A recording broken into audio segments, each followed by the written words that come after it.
Friends, अभी तक हमने सीखा कि आईएमएस क्या है, कंपनी में इसका क्या यूज है, और अगर हम आईएमएस सर्टिफाइड होते हैं तो सिस्टम को कैसे हम इम्प्रूव कर सकते हैं एक ऑर्गेनाइजेशन के अंदर।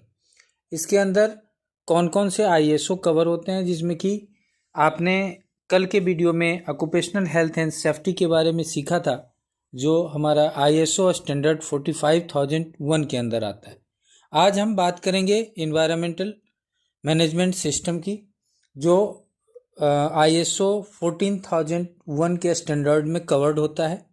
आईएसओ 14001 इन्वायरमेंटल मैनेजमेंट सिस्टम कहलाता है, पर्यावरण प्रबंधन प्रणाली प्रशिक्षण। इन्वायरमेंट क्यों जरूरी है? हम कंपनी में काम कर रहे हैं, हम इन्वायरमेंट क्यों इसके अंदर हम देखना चाहते हैं? तो इन्वायरमेंट सभी के लिए जरूरी है। पर्यावरण की सुरक्षा, पॉल्यूशन कंट्रोल और न्यूट्रल रिसोर्सेज कंजर्वेशन पे हमें हमेशा ध्यान देना होगा, क्योंकि अगर पर्यावरण सुरक्षित है, वातावरण सुरक्षित है, तभी हमें शुद्ध हवा, शुद्ध पानी मिल सकता है। अदरवाइज हमारा जीना इस धरती पे भी मुश्किल हो जाएगा। इसीलिए जीने के लिए इन्वायरमेंट को सही रखना हमारे लिए नितांत आवश्यक है। अब इन्वायरमेंट मैनेजमेंट क्या होता है? तो इसका मतलब है ऑर्गेनाइजेशन की एक्टिविटीज से होने वाली इन्वायरमेंट इम्पैक्ट को कंट्रोल करना है। जो इमिशन हम करते हैं, जैसे अगर कोई मशीन चलती है तो इन्वायरमेंट पे क्या क्या इफेक्ट डाल सकती है, तो उससे निकलने वाली दूषित जल अगर हम ड्रेनेज में देते हैं तो जल प्रदूषण, उससे निकलने वाली जहरीली गैस अगर इन्वायरमेंट में छोड़ी जा रही है डायरेक्ट, तो वायु प्रदूषण, ध्वनि प्रदूषण। इस तरह से इन्वायरमेंट इम्पैक्ट को कंट्रोल करना है हमें। तो ये हमारा कौन सा स्टैंडर्ड में कवर होता है? आईएसओ 14001 में। यह एक इंटरनेशनल स्टैंडर्ड है जो ऑर्गेनाइजेशनल को इन्वायरमेंटल परफॉर्मेंस इंप्रूव करने में मदद करती है। अब क्या ऑब्जेक्टिव है इसका? तो इसका ऑब्जेक्टिव यही है कि पॉल्यूशन को कम करना है, इन्वायरमेंट को सुरक्षित करना है, अपनी लीगल कंप्लाइंस को पूरी करनी है, और इसमें कंटिन्यूअस इम्प्रूवमेंट करते रहना है। इसको लागू करने से हमें क्या बेनिफिट होगी? तो कंपनी की रिपुटेशन इंप्रूव होगी, वेस्टेज रिडक्शन होगा, एनर्जी सेविंग होगी, बेटर इन्वायरमेंट परफॉर्मेंस मिलेगा। अब हम एक एक करके बात करते हैं। कंपनी की रिपुटेशन कैसे इंप्रूव होती है? तो कंपनी की रिपुटेशन इंप्रूव यहाँ से होती है कि अगर आप आईएसओ की स्टैंडर्ड 14001 को इम्प्लीमेंट करते हैं तो आप एयर इमिशन, वाटर इमिशन और जो साउंड इमिशन है वो ऑलरेडी कंट्रोल करेंगे, जिससे कि आपकी कंपनी वातावरण के लिए कम खतरनाक साबित होगी। इससे आपकी प्रोडक्टिविटी भी बढ़ेगी और आपका जो वेस्ट मैनेजमेंट है ये भी कम होगा। एनर्जी सेविंग की बात करें, आज हम बिजली हमें मिल रही है, ज़रा सोचिए कि जहाँ पे बिजली आई नहीं है वहाँ पे लोग इतनी गर्मी में कैसे रहते होंगे, या ठंडी में जो हम हीटर यूज करते हैं वो वहाँ पे कैसे करते होंगे। तो ये रिसोर्स प्राकृतिक है और ये सबों के लिए है। इसे हम जितना बचाएंगे उतने ज़्यादा लोगों को ये मिलेगा। हमारी आदत होती है हम बैठे और उठते हैं चल देते हैं। हमें लाइट, पंखा, जितने भी यूटिलिटीज़ हैं उसको प्रॉपर बंद करके ही अपनी जगह से जाना चाहिए। अगर इसका यूज नहीं है तो हम इसे स्विच ऑफ कर दें। ईएमएस स्ट्रक्चर क्या होता है? ईएमएस मतलब इन्वायरमेंट मैनेजमेंट सिस्टम का structure same PDCA, plan, do, check, act. इसके अंदर इन्वायरमेंट में हम इमिशन कंट्रोल को प्लान करेंगे, प्लानिंग के अकॉर्डिंग उस पर एक्ट करेंगे, फिर हम एक इंटरनल ऑडिट करेंगे जिसके जरिए ये चेक होगा कि हम जो कर रहे हैं वो सही कर रहे हैं कि नहीं कर रहे हैं, और फिर हम एक्ट करेंगे। ठीक है। इन्वायरमेंटल पॉलिसी का मतलब होता है ऑर्गेनाइजेशन की कमिटमेंट इन्वायरमेंट प्रोटेक्शन करने के लिए है। इन्वायरमेंटल एस्पेक्ट क्या क्या है? तो water consumption, energy use, waste generation, in तीन एक्टिविटी के साथ, 3-4 एक्टिविटीज के साथ इसका इंटरेक्शन होती है।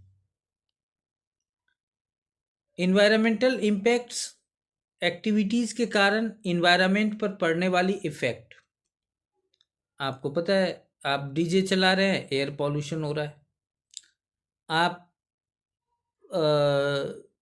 वाटर पॉल्यूशन कर रहे हैं, ड्रेनेज में डायरेक्ट केमिकल डाल रहे हैं।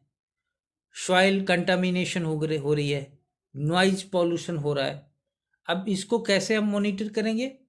तो एयर इमिशन टेस्ट करेंगे कि कितना कार्बन डाइऑक्साइड या कार्बन मोनोऑक्साइड हमारी वातावरण में जा रही है।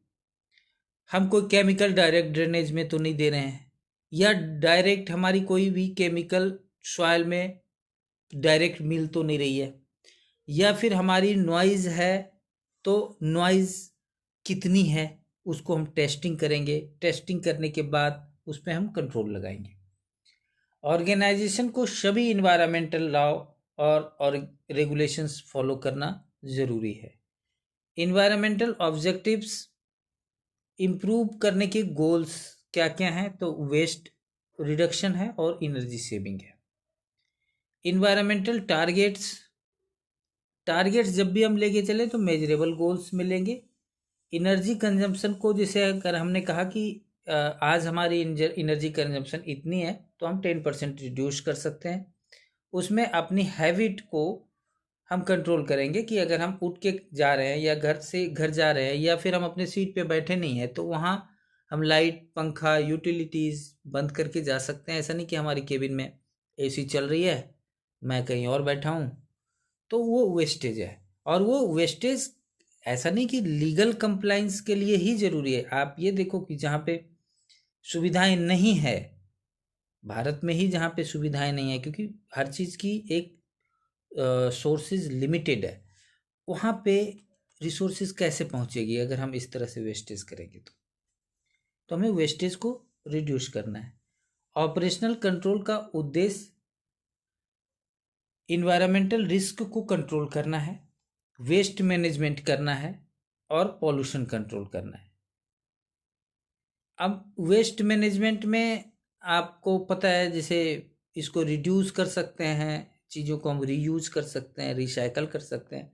हालांकि हर जगह रिसाइकल पॉसिबल यहाँ नहीं है, बट अभी जैसे वेस्टेज हम लोग सेल करते हैं तो वहाँ पे रिसाइकल ही होती है। तो इस तरह से चीज़ें कंट्रोल की जाती हैं।